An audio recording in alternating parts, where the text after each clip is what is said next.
Bismillahirrahmanirrahim.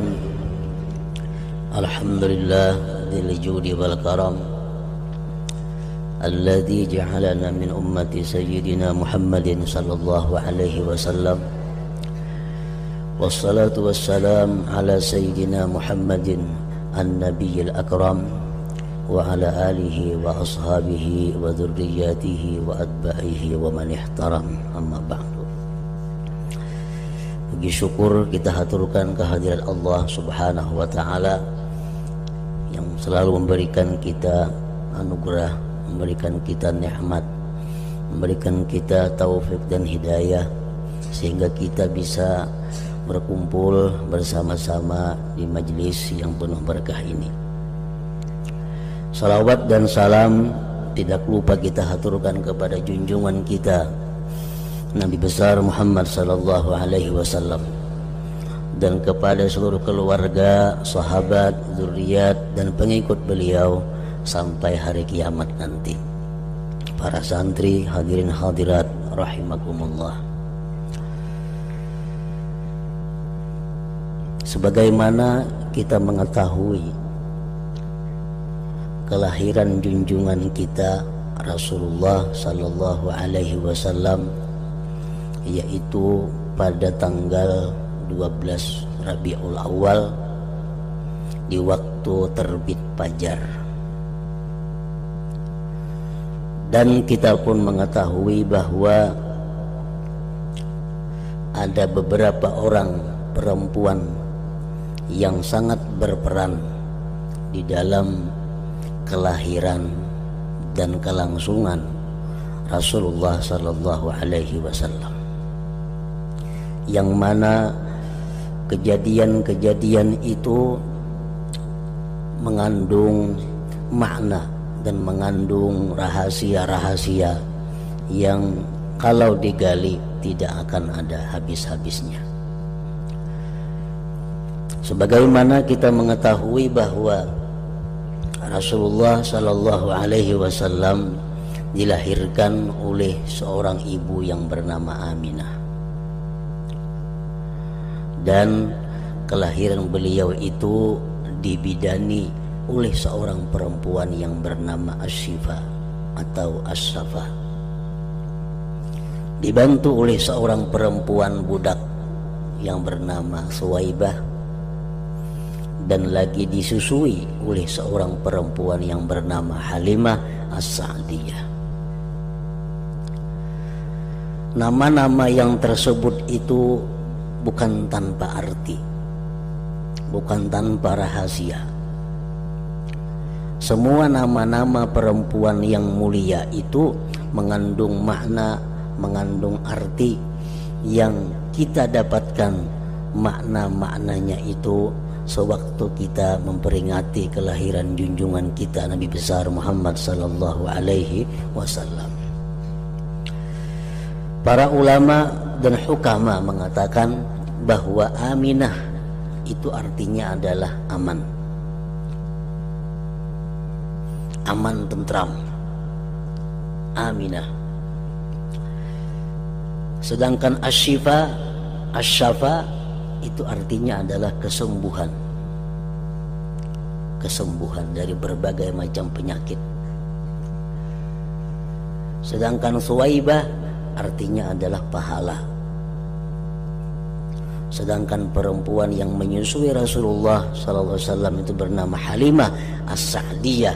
Sa'diyah artinya adalah keberuntungan.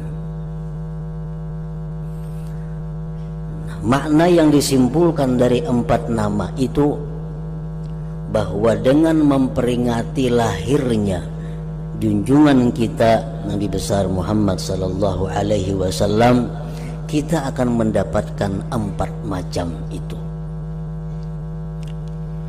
Kita memperingati kelahiran Nabi, kita akan mendapatkan 4 perkara. 1, kita akan mendapatkan Aminah, mendapatkan keamanan dan ketentraman. Kedua, mendapatkan Asy-Syifa, mendapatkan kesembuhan dari berbagai macam penyakit. Yang ketiga, Suwaibah, kita mendapatkan pahala. Yang keempat, sa'diyah, kita mendapatkan keberuntungan.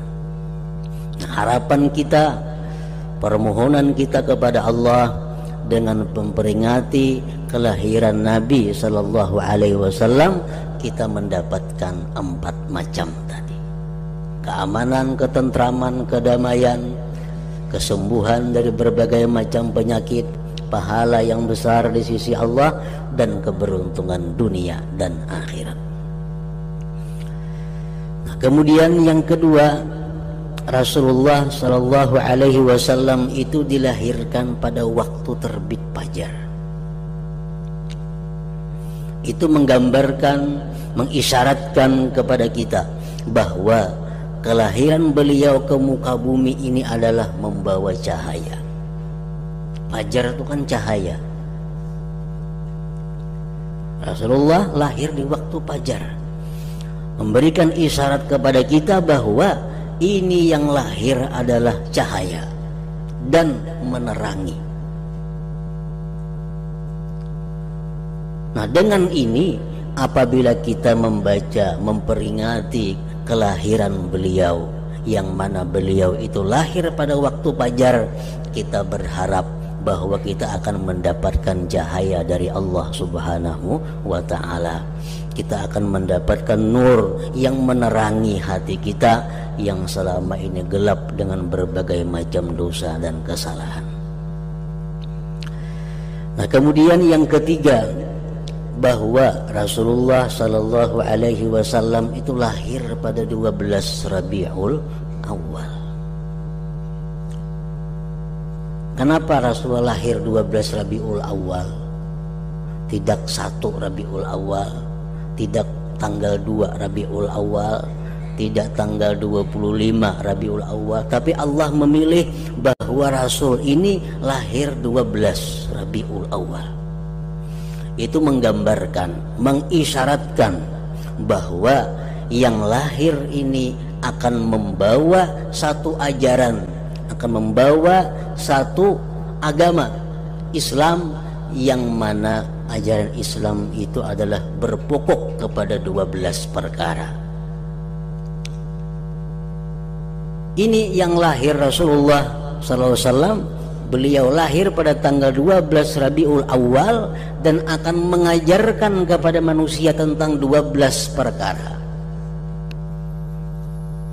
Apa yang 12 perkara itu? Pertama, rukun iman 6. Yang kedua, rukun Islam 5, 11. Yang ketiga, rukun ihsan 1, 12.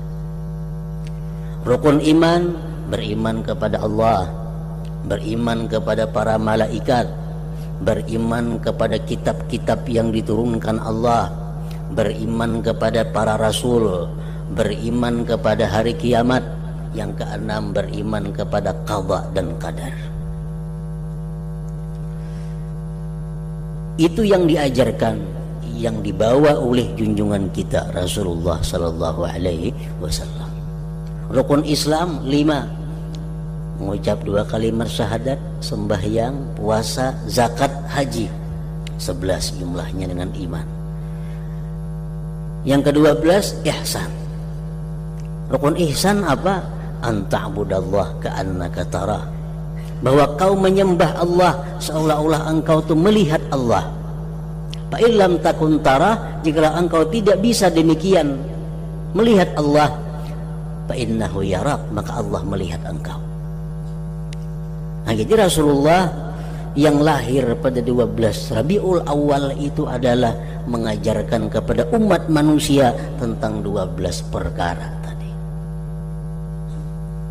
Nah, dengan peringatan Maulid Nabi, memperingati kelahiran junjungan kita Nabi Sallallahu Alaihi Wasallam yang lahir pada 12 Rabiul Awal itu, kita berharap, berdoa, memohon kepada Allah berkat pelaksanaan peringatan Maulid Nabi ini, kita bisa mengamalkan apa-apa yang diajarkan oleh Rasulullah Sallallahu Alaihi Wasallam, terutama yang 12 perkara tadi. sehingga kita bisa beriman dengan sebenar-benar beriman, kita Islam sebenar-benar Islam, dan kita ihsan dengan sebenar-benar ihsan. Nah, para santri hadirin hadirat rahimakumullah, peringatan Maulid Nabi akan membawa berkah, membawa keamanan, membawa kedamaian, mendatangkan kesembuhan, mendatangkan pahala, mendatangkan keberuntungan. Peringatan Maulid Nabi mendatangkan cahaya di dalam hati kita. Peringatan Maulid Nabi mendatangkan hidayah kepada kita, taufik kepada kita untuk bisa mengamalkan apa yang diajarkan oleh Rasulullah sallallahu alaihi wasallam. Nah, Maulid Nabi yang membawa berkah-berkah seperti tadi, apabila peringatan Maulid Nabi itu dilaksanakan dengan beberapa persyaratan yang mesti dijaga. Bila syarat pelaksanaan Maulid Nabi itu diabaikan, maka peringatan Maulid Nabi tidak akan membawa berkah apa-apa. Apa yang mesti diperhatikan setiap kita melaksanakan peringatan Maulid Nabi sallallahu alaihi wasallam? Pertama, kita memperingati Maulid Nabi ini karena apa? Karena apa kita memperingati Maulid Nabi? Bila bulan Rabiul Awal berbundung-bundung orang memperingati Maulid Nabi, motivasinya, tujuannya untuk apa? Menghabiskan uang, membuang tenaga, waktu dan sebagainya untuk memperingati Nabi. Tujuannya apa? Supaya Maulid yang kita peringati itu mendatangkan berkah-berkah tadi. Nah, pertama, kita memperingati kelahiran Rasulullah sallallahu alaihi wasallam itu adalah tujuannya untuk menjunjung perintah Allah Subhanahu wa ta'ala.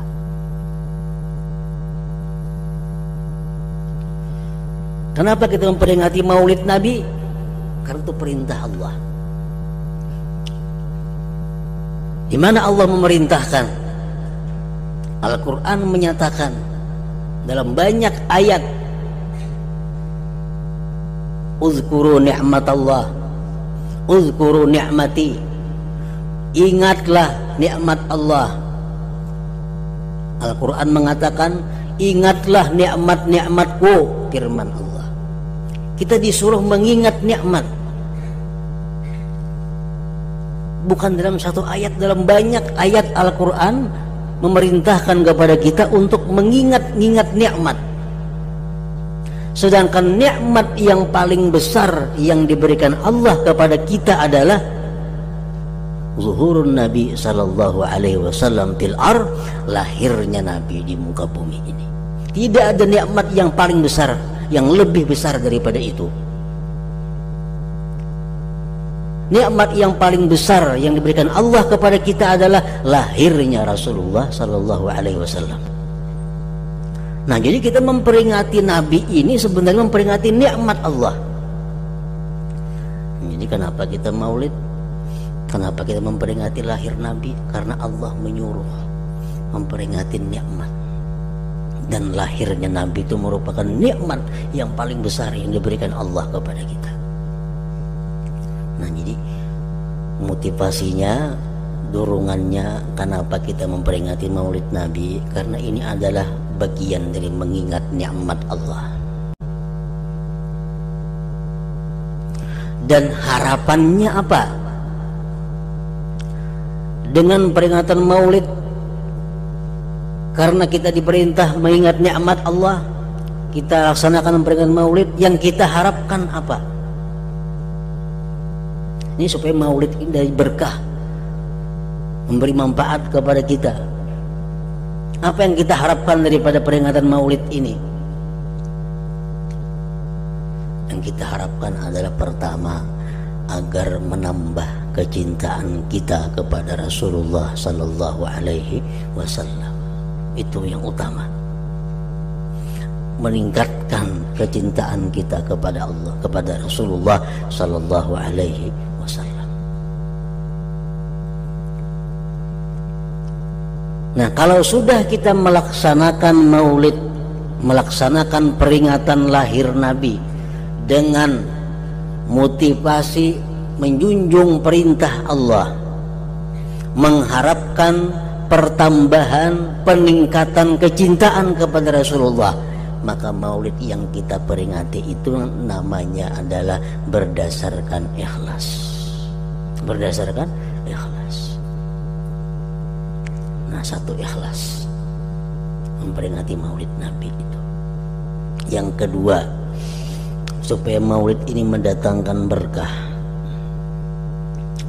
Yang kedua, di dalam pelaksanaan maulid, pelaksanaan peringatan Nabi itu tidak ada hal-hal yang dianggap oleh agama sebagai munkarat, sebagai perbuatan maksiat. Nah, jadi kita peringati kelahiran Nabi dengan keadaan yang sangat bagus menurut pandangan agama. Jangan sampai ada masuk dalam peringatan maulid Nabi itu hal-hal yang berbau maksiat.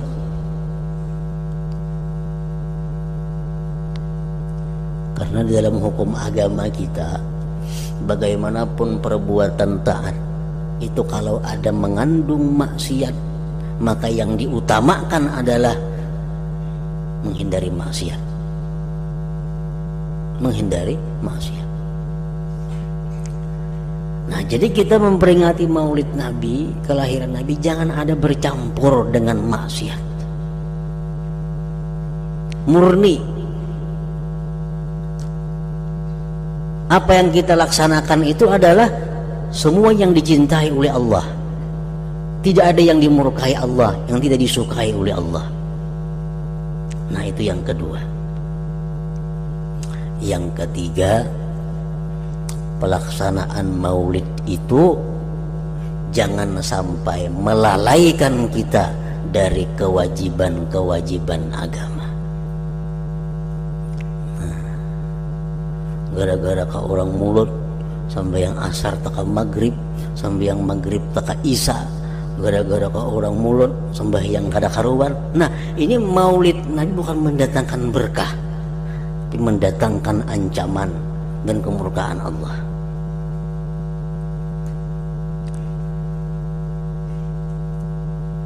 Jangan sampai dalam pelaksanaan maulid Nabi itu melalaikan apa yang diwajibkan oleh Allah, supaya maulid ini dapat berkah. Berkahnya apa yang tadi? Keamanan, kedamaian, kesembuhan, kebahagiaan dunia akhirat, terangnya hati, diberi taufik hidayah mengamalkan ajaran Rasulullah.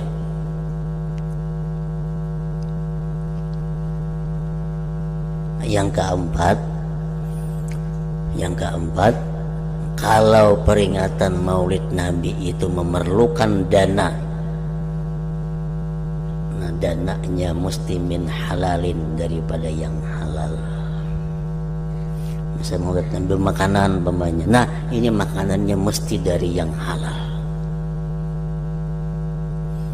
Jadi kalau kita memperingati lahirnya Nabi kapanpun, bukan hanya di bulan maulid, bulan apapun kita peringati Nabi dengan 4 macam syarat tadi, maka pasti akan mendatangkan berkah yang tersebut di atas tadi.